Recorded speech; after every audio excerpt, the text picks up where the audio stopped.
Bem-vindos, queridos alunos, à disciplina de Lógica e Pensamento Crítico.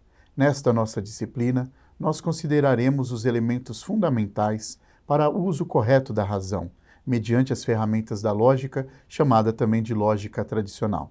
Nós vamos entender aqueles aspectos e elementos aplicáveis ao pensamento correto, ao raciocínio bem feito, ao pensamento crítico, considerando elementos também de retórica e outras ferramentas importantes no dia a dia, principalmente na prática filosófica.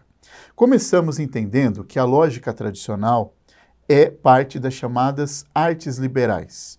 As artes liberais eram um conjunto de 7 disciplinas divididas em trivium e quadrivium. Quadrivium são as disciplinas mais matemáticas, aritmética, geometria, música e astronomia.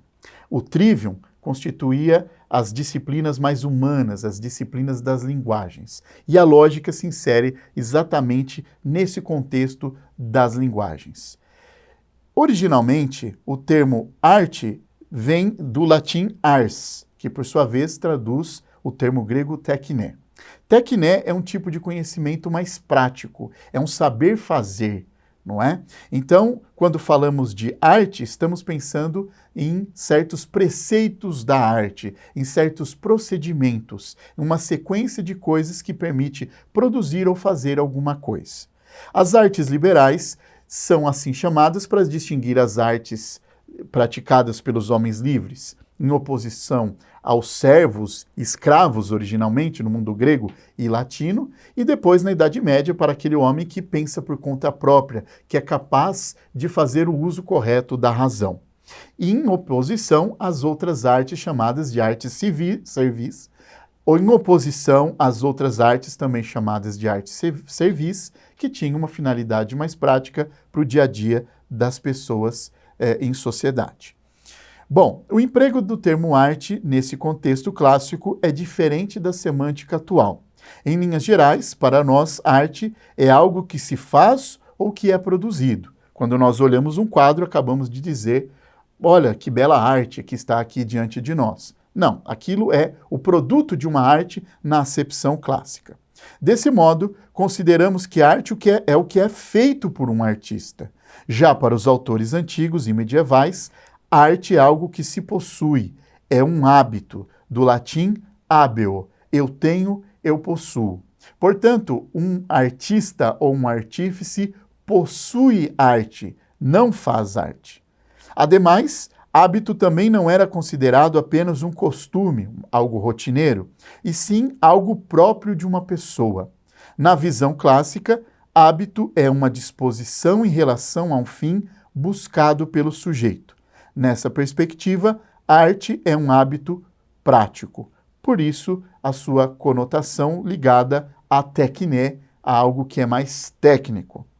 Em uma concepção aristotélica, arte é considerada a recta ratio factibilium, ou seja, o justo critério das realizações, o conhecimento que regula a atividade exterior. Portanto, arte é uma operação que produz uma obra que é distinta da própria ação. É por isso que dizemos que o produto de tal operação é uma obra de arte. A lógica tradicional é considerada uma arte, mas também é considerada uma disciplina e uma ciência. A arte, então, no seu aspecto mais prático, dos preceitos, das regras, do saber fazer, do saber pensar corretamente. Ciência no sentido de saber o porquê das coisas, o funcionamento, o que está por trás e que justifica o procedimento enquanto arte. E disciplina como um rol de conhecimentos, técnicas e noções que são necessários aí tanto para a prática quanto para o conhecimento do funcionamento da prática. Em que condições uma proposição pode ser inferida? Essa é uma belíssima pergunta. Isso quer dizer, a partir de algumas proposições, que são sentenças verdadeiras ou falsas, nós podemos obter outras. Então, assumindo algumas proposições como verdadeiras, infere-se ou conclui-se uma outra proposição. Quando isso é válido? Quando isso é legítimo? Quando nós estudamos as inferências as inferências. Quando nós estudamos as inferências ou as relações inferenciais, estamos praticando a lógica. São Tomás de Aquino definiu a lógica como a arte que dirige o próprio ato da razão. Vejam que forte isso. Então, a lógica como algo que faz que usemos a razão da forma correta, de forma precisa, sem erro, sem vacilo. Por isso é importante o estudo da lógica. O pai da lógica é Aristóteles. Aristóteles, basicamente, configurou os primeiros estudos acerca dessa arte racional. A arte racional, em grego, seria algo como logikē tekné, ou seja, a arte da razão. Logikē é um adjetivo e, gradualmente, logikē tornou-se um substantivo que foi traduzido em português, por exemplo, como lógica. Portanto, lógica é algo intimamente ligado ao próprio ato da razão. O termo logikē, por sua vez, vem de logos. O que significa logos? Em grego, significa palavra, razão, ordem e mesmo discurso. Portanto, a lógica ou arte racional estuda a ordem, a concatenação das palavras, os raciocínios corretos, enfim, a razão como objeto principal e o exercício da razão. Dessa forma, nós temos que considerar, numa análise lógica, o discurso que apresenta, entre outras coisas, argumentos. Argumentos que correspondem a inferências. Esses argumentos dependem de proposições, sentenças que são verdadeiras ou falsas. E essas proposições, por sua vez, dependem de termos, certas palavrinhas que têm um significado muito especial. Mas o que é um termo? O termo é a contrapartida linguística. O termo é a contrapartida linguística do conceito. É como a outra face da moeda do conceito. Mas o que é conceito? Conceito é uma certa ideia que depende de uma série de experiências ou é estabelecida por convenção. Isso quer dizer, nós podemos observar uma série de instâncias particulares de um objeto que é arredondado, em geral avermelhado, tem um bom odor e é adocicado e, portanto, agradável ao paladar. Nasce numa árvore, não é? Ou seja, já tem o conceito de árvore e constitui, portanto, o conceito de uma fruta muito particular, que é a maçã. Então, a partir das minhas experiências com esse objeto, que vem a ser chamado de maçã, nós podemos constituir o conceito de maçã. Esse conceito, ele vai, portanto, apresentar as características comuns a esses objetos que nós chamamos de maçã e, de certa forma, considerar as propriedades essenciais que fazem aquilo ser maçã e não outra coisa. Também podemos fazer convenções. Por exemplo, nós podemos criar conceitos que são definidos em certos contextos particulares. Bem, independentemente se o conceito é encarado na forma essencial ou convencional ou em ambas, nós podemos fazer uma discussão lógica acerca desses objetos mentais, abstratos ou entes de razão, se quisermos considerar dessa maneira. Um conceito pode ser dividido em duas partes, na extensão e na intenção.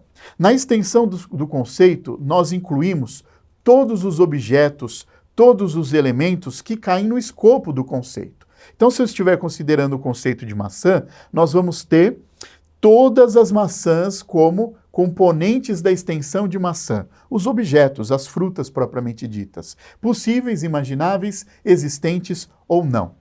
Na intenção ou compreensão do conceito, nós vamos ter todos os atributos comuns a todas as maçãs, ou seja, aqueles atributos que dizem por que a maçã é maçã, não é? Nem sempre é fácil capturar esses atributos, porque isso está ligado com a essência das coisas, e não é fácil apreender a essência das coisas. Por exemplo, se nós considerarmos a definição tradicional de ser humano como animal racional, nós temos aí que todos os atributos que fazem algo ser animal e aquele atributo que distingue os demais animais desse ser racional, nós temos a essência explicitada do ser humano como animal racional.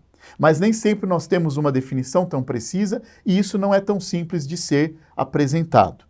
De todo modo, intuitivamente, nós apreendemos essas características comuns a todos os objetos que fazem parte de um determinado conceito, tal como o conceito de maçã. E nós podemos dizer quais atributos pertencem ou não à intenção de um conceito, como no caso da maçã. Por exemplo, ser vermelho é uma característica comum a certo grupo de maçãs, mas nem toda maçã é vermelha. Existem maçãs que são verdes. Portanto, ser vermelho ou ser verde não faz parte da intenção de maçã. São atributos acidentais que podem estar presentes ou não em certas maçãs. No caso do ser humano, se é negro, branco, alto, magro ou gordo, esses são atributos acidentais. Porém, a racionalidade é um atributo da intenção do conceito de ser humano. Dessa forma, nós conseguimos apresentar ou apreender muito de forma difusa a essência das coisas. E nossos conceitos consideram essas duas grandes classes que são a extensão e a intenção. Uma vez entendido que o termo é a contrapartida linguística dessa noção fundamental de conceito, nós podemos constituir o nosso próprio pensamento, as nossas próprias ideias, as nossas próprias crenças, mediante uma série de conceitos.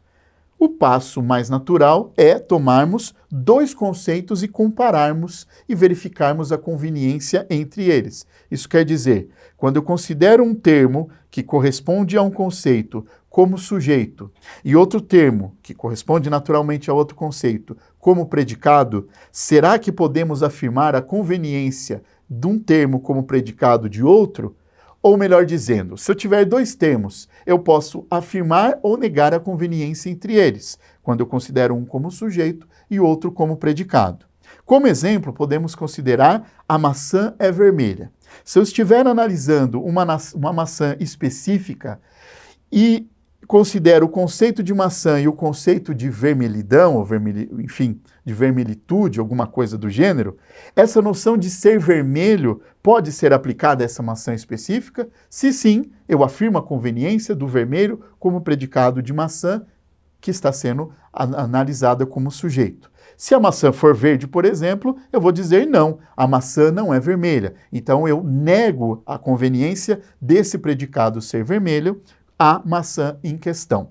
Portanto, a proposição é constituída mediante um juízo, ou seja, a afirmação da conveniência ou não de um predicado a um sujeito é expresso linguisticamente mediante uma proposição, uma sentença. E a contrapartida mental ou abstrata, ou enfim, como ente de razão, é o juízo. Nós vamos ver que isso condiz com uma segunda operação da razão, enfim, do pensamento, que é chamado também de juízo.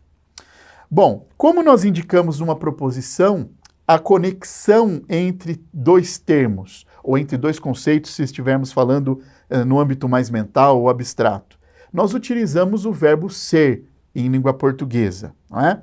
Então, quando nós temos um sujeito e um predicado, e nós queremos conectar essas duas esses dois objetos, esses dois elementos, nós utilizamos uma cópula. O verbo ser funciona como cópula. Então, no caso de a maçã é vermelha, o verbo ser é a cópula que conecta maçã com vermelho. Notem que há uma distinção entre predicado em lógica e predicado em gramática. Não é? No caso, a maçã é vermelha, sujeito é a maçã e o predicado é vermelha. No caso da lógica, nós temos que vermelho é, ou vermelha, é predicado e maçã é o sujeito. Há uma leve distinção entre a interpretação gramatical e a interpretação lógica. O importante é perceber que nós estamos ou afirmando ou negando a relação ou a conexão entre dois termos. Outro exemplo, nós temos Sócrates é mortal. O predicado, nesse caso, é mortal, o sujeito é Sócrates e o verbo ser, que é dado aqui como é a cópula. Nós podemos representar essa proposição Sócrates é mortal mediante a sequência de letras S, E, P. Simplesmente estamos dizendo o sujeito é predicado. Note que esse S poderia ser, por exemplo, a mulher, e o predicado poderia ser come, a mulher come. Mas de que modo nós teríamos a cópula explicitada e dois conceitos conectados? Nós poderíamos traduzir a expressão a mulher come como a mulher é aquela que está comendo. E aqui sim a cópula é explicitada. Enfim, teoricamente, todas as proposições que nós utilizamos em língua portuguesa podem ser reduzidas a uma expressão do tipo S é P ou S não é P.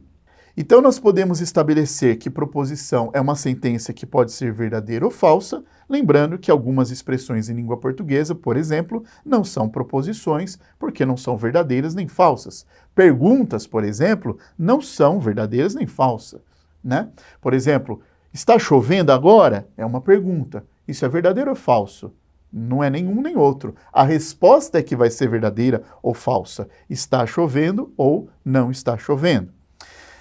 Bom, então, quando consideramos uma proposição como sendo uma sentença que pode ser verdadeira ou falsa, nós destacamos o valor de verdade de uma proposição. O valor de verdade de uma proposição, na lógica tradicional, que é uma lógica clássica, só pode ser de dois tipos, ou verdadeira ou falsa, ou seja, é uma lógica bivalente ou bivalorada. Isso serve para a gente perceber que existem lógicas que são polivaloradas ou polivalentes, só que foge do nosso objetivo aqui, discutir essas outras lógicas. O importante é saber que a lógica clássica é tal que uma proposição é verdadeira ou falsa. Com relação a tipos de proposição, nós podemos perceber que algumas proposições são simples e outras proposições são complexas. Por exemplo, João é pai, é uma proposição simples. Maria, a mulher de José, é cozinheira.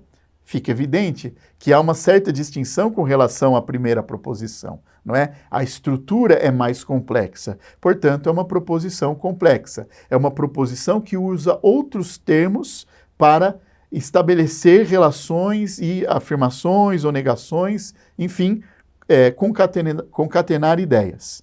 Um termo pode ser também simples ou complexo. Isso quer dizer, quando eu dou uma definição, por exemplo, o ser humano é um animal racional, eu estou usando termos para definir um novo termo. Esse termo, ele pode ser considerado simples, mas a definição do termo é um termo complexo, pois utiliza pelo menos outros dois termos. Quando digo, o triângulo é um polígono de 3 lados, o triângulo é um termo simples, polígono de 3 lados é um termo complexo.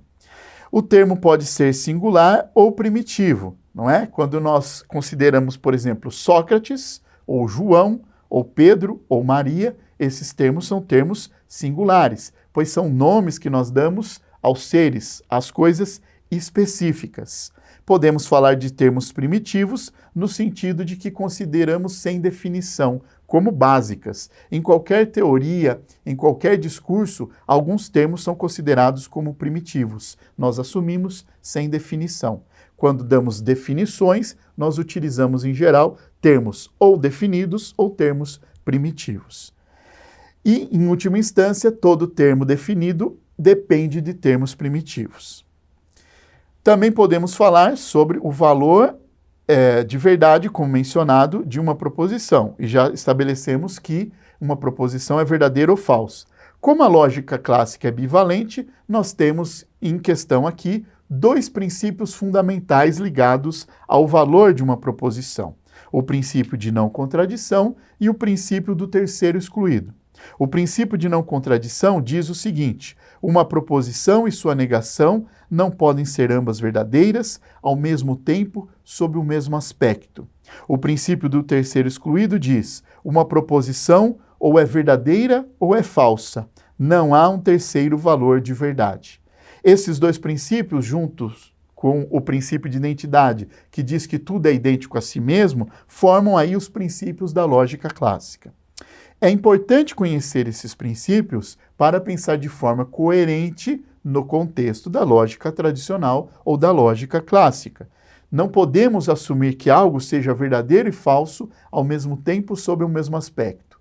Porém, podemos considerar que algo é verdadeiro e falso sob aspectos distintos. Podemos considerar também que algumas coisas são verdadeiras e falsas em tempos distintos. Então, veja, o princípio de não contradição é bastante rígido. Quando consideramos uma proposição e sua negação versando sobre a mesma coisa, sobre o mesmo aspecto, ao mesmo tempo, as duas não podem ser ambas verdadeiras. Se uma for verdadeira, a outra é falsa. Por exemplo, se alguém está no Brasil no dia 20 de abril, às 10 horas da manhã, e diz é manhã, isso é verdadeiro. Mas no Japão já são 10 da noite, então é de manhã é falso, pois o japonês já está no período da noite. Então não é o mesmo aspecto quando nós falamos no contexto brasileiro e no contexto japonês. Então a proposição é de manhã é verdadeira no primeiro contexto e falsa no segundo contexto. Ok, não fere o princípio de contradição porque não é sob o mesmo aspecto. Agora, se você estiver assistindo essa aula em um dia que não seja 20 de abril às 10 horas, essa proposição é de manhã, pode ser verdadeira ou pode ser falsa, dependendo do período que você se encontre ao assistir essa aula. Isso porque essa proposição está sendo considerada em dois tempos distintos. Portanto, pode ser verdadeira e falsa, desde que não seja no mesmo instante. O princípio do terceiro excluído não permite meias verdades, não é? Existem lógicas que têm 3 valores de verdade, 4 valores de verdade, são polivalentes, como eu mencionei anteriormente. No caso clássico, não pode haver nenhum terceiro valor. Ou a proposição é verdadeira ou ela é falsa. Inclusive, a nossa definição de proposição, uma definição de trabalho, diz respeito a uma sentença ser verdadeira ou ser falsa para ser uma proposição. Portanto, não podemos ter essa alternativa à verdade e à falsidade. Bom, então já falamos de termos. Esses termos permitem a constituição de proposições e essas proposições, elas são verdadeiras ou falsas, seguem os princípios da lógica clássica nesse nosso contexto e a partir de proposições nós podemos agora organizar o nosso raciocínio e apresentar inferências. Geralmente, quando apresentamos algum argumento, nós temos regras de inferência que são utilizadas nesses argumentos. Nós vamos considerar aqui, como uma definição de trabalho, que a inferência é um tipo de raciocínio pelo qual uma proposição, que é chamada de conclusão, é considerada verdadeira em decorrência da veracidade de outras proposições, que são chamadas de premissas.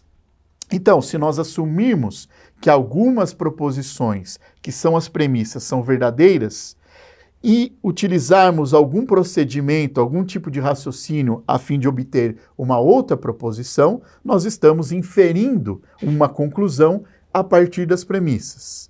Se nós temos que a conclusão é verdadeira desde que as premissas são verdadeiras, nós dizemos que isso é uma inferência válida.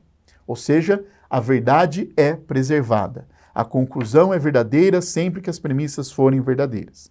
Esse tipo de inferência é chamado de dedução. Uma dedução é tal que, sim, a conclusão segue das premissas, de tal modo que premissas verdadeiras implica em conclusão verdadeira. Mas nem todo tipo de inferência é desse tipo. Então, uma dedução, nessa acepção de inferência válida, é algo que satisfaz propriamente esse senso desse raciocínio, desse modo de concluir coisas. Porém, outros tipos de inferências são possíveis, por exemplo, a indução. A indução não é desse tipo em que, se as premissas são verdadeiras, a conclusão é verdadeira. O que nós temos é que, se as premissas são verdadeiras, isso poderia servir de algum tipo de indício, de alguma forma corroborar, digamos, justificar a plausibilidade da conclusão. Então, a conclusão não se segue necessariamente verdadeira, mas possivelmente verdadeira. Melhor dizendo, a dedução parte do geral para o particular, ou seja, proposições mais universais que levam a conclusões particulares. E sim, a conclusão decorre da veracidade das premissas se a inferência for válida. Na indução, nós partimos dos particulares e concluímos algo geral. Por exemplo, observo um cisne e vejo que o cisne é branco. Observo um outro cisne e concluo que ele é branco. Vejo outro cisne e atesto que ele é branco. Então, uma série de experiências com cisnes me levam a concluir que todo cisne é branco. Os particulares permitiram a conclusão geral, universal, total. Todos os cisnes são brancos. Qual é o problema desse tipo de inferência? Que ela é inválida, porque existem cisnes negros. Esse é o chamado problema da indução em filosofia da ciência ou em epistemologia, se vocês quiserem aí conhecer um pouco mais. O ponto é que na indução nós partimos desses particulares e concluímos algo geral. Temos razão de concluir esse algo geral? Talvez sim, talvez não. Podemos dizer que é problemático, ou seja, a dedução é um tipo de inferência mais sólida, mais forte. Todavia, os nossos conceitos, os nossos termos, as nossas teorias, de alguma forma dependem de um pensamento indutivo, porque nós temos uma série de experiências dos particulares quando constituímos os nossos conceitos. Portanto, é impossível ter conclusões puramente dedutivas, sem nenhuma dependência de algum raciocínio indutivo. Portanto, a indução é, de fato, ainda algo necessário no nosso proceder. Distinguir indução de dedução é fundamental para o nosso pensamento crítico. Como um exemplo de dedução, nós podemos mencionar o silogismo. O silogismo é uma inferência que tem duas premissas com um termo comum chamado termo médio. Um exemplo clássico de silogismo é apresentado aqui. Todo homem é mortal. Sócrates é um homem. Logo, Sócrates é mortal. Esta é uma dedução, este é um silogismo. É uma inferência dedutiva. Um silogismo tem três termos. A conclusão apresenta dois termos. Nesse caso, nós temos o termo particular Sócrates e o termo, que funciona como predicado aqui, mortal. O termo homem só aparece na primeira premissa e na segunda premissa e serve como uma ponte para conectar o Sócrates com a mortalidade, para que possamos concluir que Sócrates é mortal. Esse termo é chamado de termo médio. Ele serve para conectar esses dois termos que fazem parte aí da conclusão, constituindo sujeito e predicado. Como exemplos de proposições de acordo com uma certa forma lógica, nós podemos fazer classificações diversas. A proposição primeira apresentada diz: todo cavalo é quadrúpede. Estamos tomando a totalidade da extensão de cavalo. Portanto, é uma proposição universal. Como nós estamos afirmando que o cavalo é quadrúpede, ou melhor, que todo cavalo é quadrúpede, então é uma proposição afirmativa.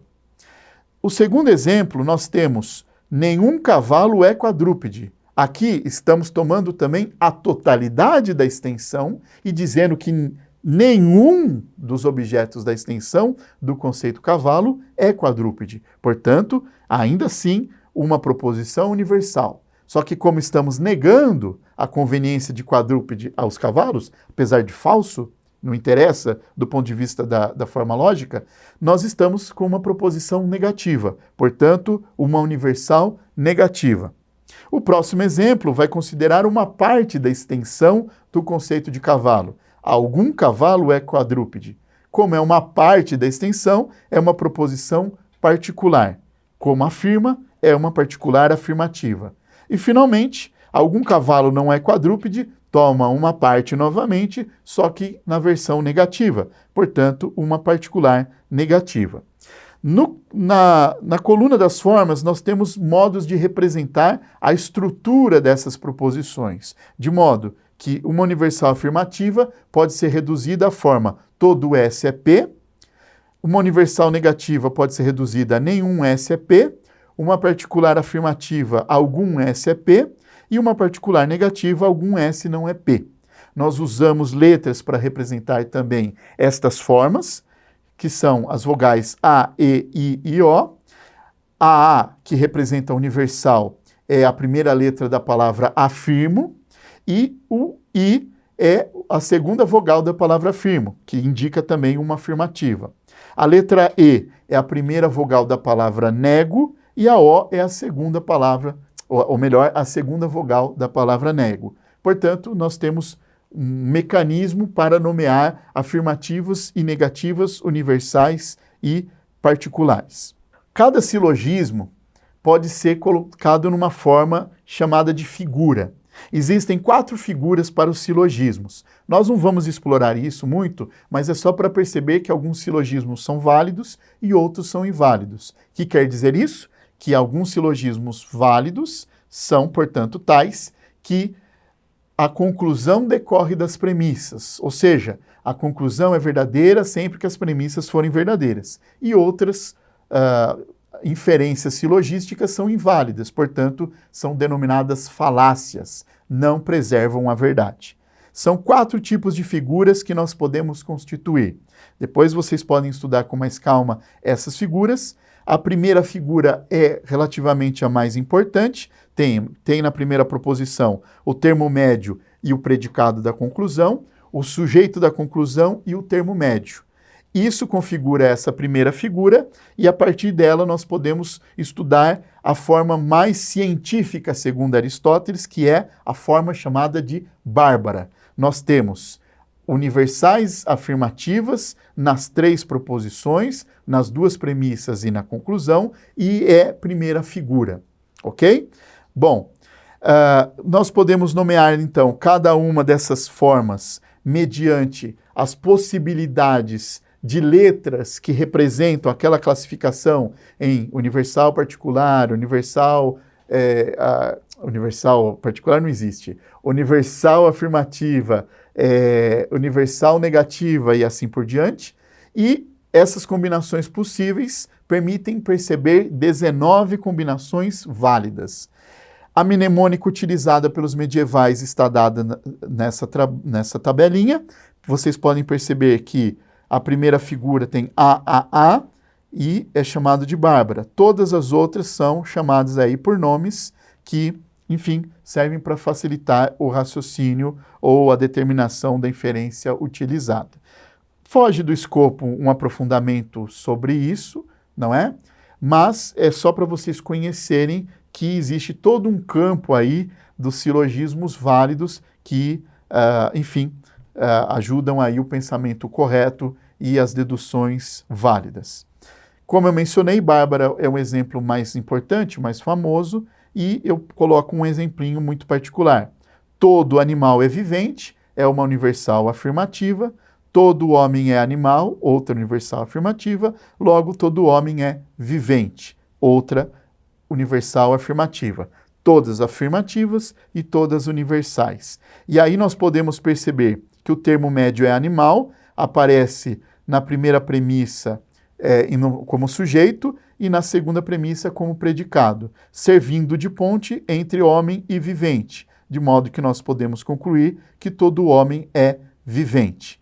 A forma lógica é dada da seguinte maneira: MAP, isso aqui representa que são universais afirmativas, e aqui nós temos o termo médio como sujeito e predicado da conclusão distribuídos desta forma, como exemplo da primeira figura.